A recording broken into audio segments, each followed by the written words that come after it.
One of the things I look forward to the most by the end of a long day is being able to plop down on my bed and get a good night's sleep.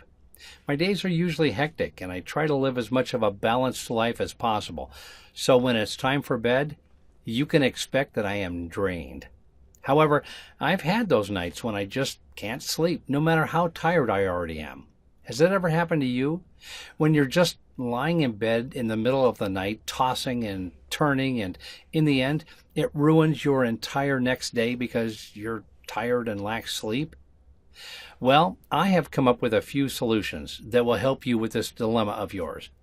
If you pay close attention and follow these steps of mine, I can guarantee you a better night's sleep.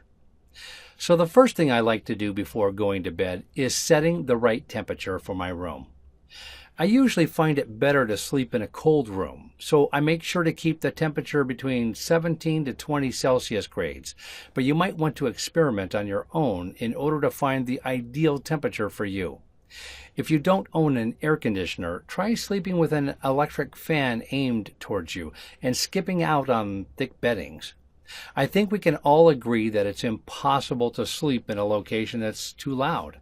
I mean, don't you just hate it when you can't sleep because someone is causing a commotion, making it impossible to get some shut-eye? I always make sure my room is noise-free when I sleep.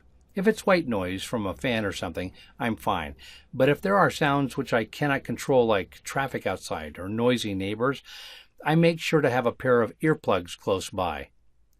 Are you afraid of the dark, and would you rather sleep with the lights on at night? Well, then maybe that's what's hindering you from getting a good night's sleep. Even the tiniest amount of light can interfere with a person's sleep.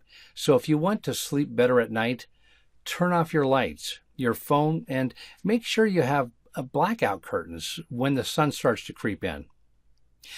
It's a coincidence that I mentioned turning off your phone at night, because my next tip is to make sure you turn your phone off when it's time for bed.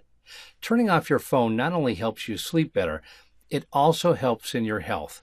Cell phones emit radiation, and this radiation can increase the amount of time it takes in order to reach your deep sleep cycles, which can also decrease the amount of sleeping time.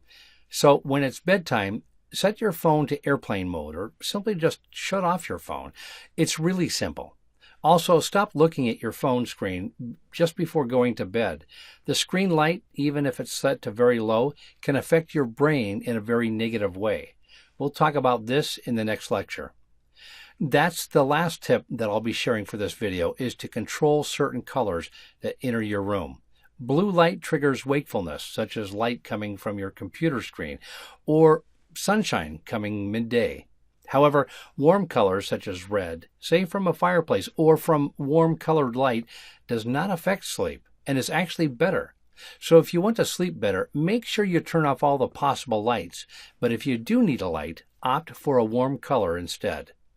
Take some notes about these tips and check the next lecture. You'll find even more tips there that you can immediately put in practice.